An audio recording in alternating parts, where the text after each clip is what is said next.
Guru Om, Guru Om, Satya Guru.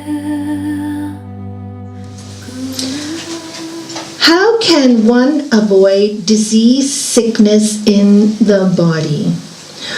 First of all, look after yourself. Look after yourself the best you can. Exercise every day. Try and have a positive mind. Meditation is a brilliant one that helped me so much. I used to be an asthmatic, born like that, hospitalized for twice, 3 times a year, nearly all my, between 20 to 35 years old, because I was going through an agitated time. So I realized most diseases are psychosomatic. So if you are not emotionally happy, you will get sick. So, and learning to meditate, by itself, within 6 months, I got so much better.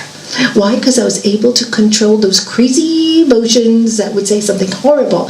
And I learned that none of us as human beings, when we are not nice, it's not the other person we can't live with. It's ourselves we can't live with. It's ourselves that hurt ourselves the most. When we have so much anger, we can't live with ourselves. So I realized the work was working with myself, meditation. And within 6 months of meditation and not focusing on, everybody else treating me badly, but what was I doing for everybody else? Changing the chair. I got already 50% better. My medication right down. And after that, I've been hospitalized very little. I've had other illnesses, nearly in my deathbed 4 times, but no big deal. We don't worry about it anymore once you know the truth anyway, that we all die one day. And I've seen people who are so healthy, I really have. I've seen people who practice yoga every day, eat so well, don't drink, don't smoke, and suddenly I hear they've had a heart attack and they die.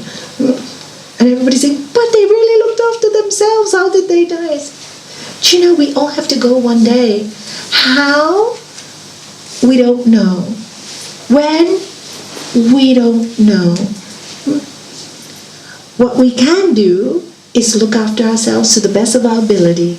And then when our time comes, when disease comes, because one day all of us will die, also don't be afraid of disease. Don't be afraid of it. I think for me, the best thing that ever happened to me was being an asthmatic from birth, because I've been really sick so many times. That was like part of my nature. And now I realize I meet so many people who are so scared of disease. And the more you fear it, guess what? The more you attract it. And I see people who have organic food, really live great lives, but then I'm getting sick. Oh my God, I'm getting a cold. Oh my God, I'm gonna go. And guess what? It goes full blown. Why? The fear is what attracts it more to you. No big deal. It's just a cold. I'll get over it. Do you know? Don't give it so much energy. Don't give it so much energy. Get some natural stuff, help yourself, have some olive oil, put some lavender in a bath, relax, okay? What I did with my illness is, every time I got ill, I thought, oh my God, I can have a holiday. Couldn't breathe, couldn't read, couldn't do anything. Only thing I could do is meditate, great time to meditate. And that's when I would ponder the greatest issues in my life when I was near my deathbed, like God and my existence and life, and was I happy with the way I lived? Was I ready to die? Did I make every day useful? These are the questions I asked myself. So I really enjoyed those times. And I used to have visions of my master when I was sick. I would have great feelings in my body. I'd learn about the chakras because I was in bed and I could feel my own chakras, which if I didn't have so much sick time in the early days, I wouldn't have so much observation time. I was observing my own body and what it was going through. So I really understood, oh my God, chakras are real things in our bodies, So it gave me the realization of a different dimension, a connection with the divine, a connection with the consciousness. So try not to think of disease as something bad. To avoid it, try to be, as my master would say, more at ease. When you are at ease with yourself, you will be free from dis-ease. And that's how he would put it. Next one. Can opening chakras in the body help to cure any sickness? You know, this is something that I a little bit worry about. Chakras are there. It's not about opening them or closing them. They're there. And chakras, each chakra is associated with a different part of our body, and that part of the body is associated with different emotions. Knowing about the chakras and knowing which emotion it is holding, that can be helpful. I'm a great believer of self-healing. If you can't heal yourself, then go to an expert. But sometimes if you go to somebody who's quite new in the subject, maybe just been trained for 2 or 3 months, and they really have some energy, but they're not very sure about what your energy is, opening your chakra can create such emotions coming up within you that you can't deal with. For example, if you've had a really traumatic past, I know people who have been abused, raped when they were children. If you open a chakra for that person up, if they haven't dealt with it mentally, and then you awaken this energy in them, it just becomes too much for them. It becomes too much for them.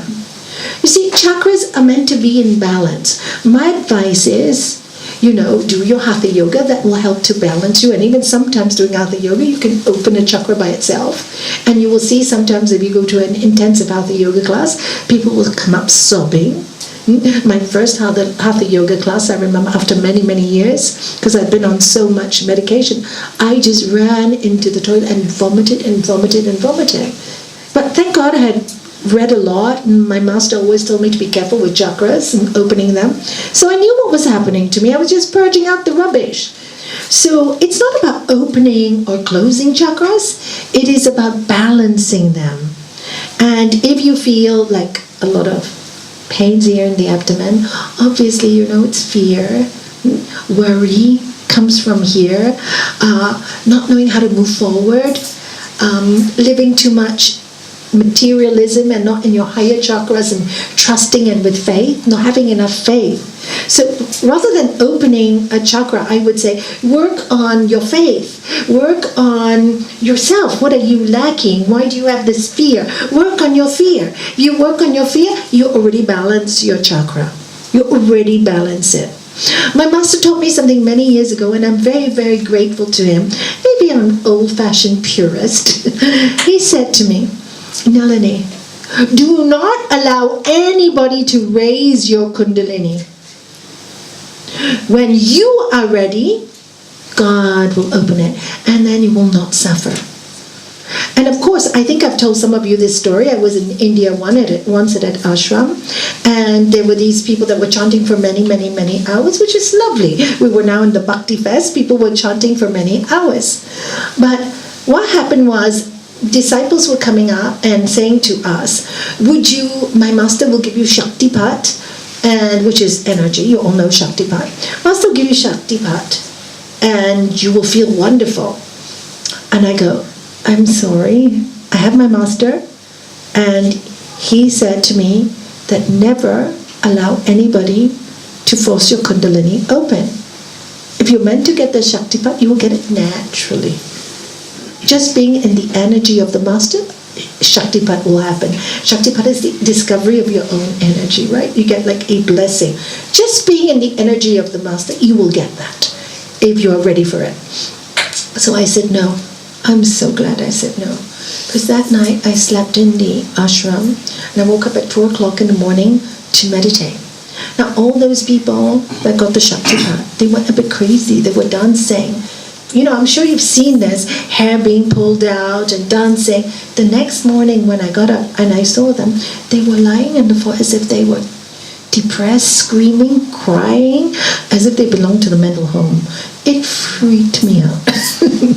I'm a very sensible girl. I don't like all this nonsense, So I go, oh my God, that's exactly what Gurudev warned me about. That's exactly what. So I asked one of the disciples, because these are all people from the village. They're really, really poor, and you probably know these people. They will do anything, right? So then, and I said, what happens to them? Oh, some of them go crazy. as it was most normal. They go to the mental home, no problem. And I said, don't you feel responsible for allowing this to happen to another human being? Shaktipat. And I go, oh my God, I'm so grateful for my guru. So, there are people, don't get me wrong, they're very good people who can help you balance when you're really, really off the balance and you can't do it yourself. Then go and see somebody you trust.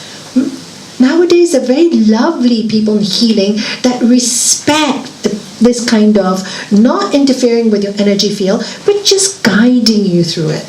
Look for that kind of person, and then yes, it's okay, but get them to balance you, and it can help you a little bit, okay? But learn to do it yourself. I love self-healing. I think it's really the best way forward. Can you tell us more how yoga can help with chakras? Yes, yoga actually means, the word yoga means connection with your higher self. Union, what? Your lower self with your higher self. What is your lower self? Your lower self is your very human self. The one that's you with a human personality, with all his idiosyncrasies, which is quite nice to be in sometimes. That communion of that individual self with the higher self. Who is your higher self? The divine within, the consciousness. Call it consciousness. Call it light. Our scriptures call it the Lord of Love. I call it the Lord of Love. I think of it as light and love. It's consciousness. It's everywhere, but very difficult for people to think like that. Some people would call it, use an avatar to connect with the higher self. An avatar would be a guru, or people like Lord Jesus or Buddha, or, one of these great, great, great, great sons of gods, as they call it. So that is the higher self. So yoga is connection with that higher self. When you connect, and you know it, with that love, and for me it comes through kindness, it comes through goodness, it comes through a deep love, a bhakti inside of you. And when you connect to that, then automatically you heal. You just heal. The chakras balance in your body by itself. Because then there is no jarring, there's no blockage. If you imagine when you have a blocked sink, right? When it's really blocked, you have to unblock it with a plunger. Hatha yoga is our plunger. Pranayama is our plunger. We even have a plunger. Kapalabhati, right? That's a plunger. These are the practices that will help you take out all this stuff. And when you take it out by itself, you realign. And as you realign, you feel, oh my God, how did this happen? I am really soul. I am really spirit. Who did this? I couldn't do it as a human being. So now you start to realize that even you don't belong to you, and the witness is far greater than you. And that witness or that higher self is connected to all consciousness. So you're talking about a huge power station of love. The only way to connect is through that love. And then you start to heal. The body, the chakras realign by themselves. They will just realign. And what are the signs? The signs are you become happier in your life. You become more carefree in the sense that you don't take things so personally anymore. Somebody insults you, maybe feel sad for a little while, and then you go, what does it matter? In this world, good times, bad times, I'm just learning to be stronger. This is a great lesson for me, not to take things personally. So your whole thinking changes. And then you feel really like, oh my God, living in this world is not so bad, even though death occurs and pain occurs, but the good times occur. And you know what? I've loved my connection with human beings. I've loved my connection with pain. Through my pain, I've been able to help other people. And then you don't get afraid of anything like that anymore. And that's when you really live, because then you're living. You're not scared of dying. You just want to live till the moment you die. And we're all going to go one day. But what's important to you now is that, oh my God, I can connect while I have a human body. I can connect with that energy. There's it and me. And when me and it become one, there's just silence.